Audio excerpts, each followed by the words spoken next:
TRS చేసిందే కాదు, రేపు కాంగ్రెస్ కూడా అదే పద్ధతిలో ఇదే అప్పులు చేస్తుంది, మళ్ళీ ఈ పద్ధతిలోనే ఖర్చు చేస్తుంది. కాకపోతే మేము ట్రాన్స్పరెంట్గా ఉండామని వాళ్ళు చెప్పుకోవచ్చాము, వాళ్ళు తప్పులు చేశారని చెప్పవచ్చు. కానీ నా పాయింట్ ఆఫ్ వ్యూ ఏంటంటే, ఈ system it self is a wrong. So always any budget, any expenditure must be human centric. Human touch must be involved in any expenditure.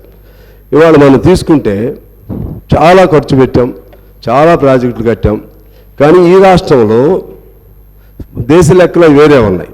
దానిలో భాగంగా తీస్తే మన హ్యూమన్ ఇండెక్స్ ఎక్కడున్నాం అంటే ఆకలి సూచికలో ఎక్కడున్నాం. దేశంగా చూస్తే 101వ స్థానంలో ఉన్నాం. Part of our country we to maybe stood at that level. ఉద్యోగాలు చూస్తే ఎన్ని ఉన్నాయి, తిండి లేని వాళ్ళు ఎంతమంది ఉన్నారు, పౌష్టికాహారం లేని వాళ్ళు ఎంతమంది ఉన్నారు, అదేవిధంగా చాలీసాలని జీతాలతో బతుకుతున్న వాళ్ళు ఎంతమంది ఉన్నారు, ఇవన్నీ చూడాలి కదా సార్. ఇవేమీ లేకుండా తల్లిదండ్రులు కావాలని మీ కలను సాకారం చేసుకోండి. ఓఎస్ఎస్ ఫర్టిలిటీ వారి తక్కువ ధర సంతానోత్పత్తి చికిత్సతో అపాయింట్మెంట్స్ కొరకు కాల్ చేయండి 7825893699. ఆ ఇరిగేషన్ ప్రాజెక్ట్ కట్టాం, లేకపోతే చార్మినార్ నిర్మించాం, తాజ్మహల్ నిర్మించాం, ఇంకేదో కట్టాం. తాజ్మహల్ నిర్మిస్తే తాజ్మహల్ కోసం రాళ్ళెత్తిన కూలీలు ఎవరని శ్రీశ్రీ అడిగాడు.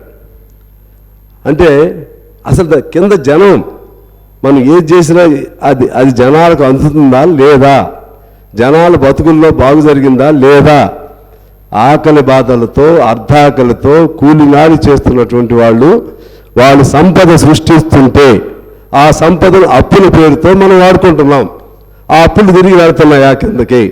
ఒకసారి మనం ఏ ప్రభుత్వం అయినా సరే, నేను ఆ ప్రభుత్వం ఈ ప్రభుత్వాన్ని కాదు, మనం చూసే ఆలోచన విధానం మారాలనేది నా అభిప్రాయం. ఆ విధంగా ఆలోచన చేయకపోతే ఇంకా నువ్వు ఎన్నేళ్ళు ఇటువంటి అప్పులు చేస్తున్నా సరే పైకి సూపర్ఫిషియల్గా అభివృద్ధి కనపడతా ఉంటుంది.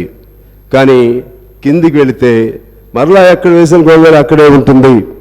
మనం ఒకసారి చూసుకుంటే ఆకలి చూసి చూడండి, అదేవిధంగా మానవ జీవన విధానం చూడండి, లేకపోతే జీవన పరిణామాలు చూడండి, ఎక్కడ చూడండి మన పరిస్థితులు ఇలాగే ఉంటున్నాయి.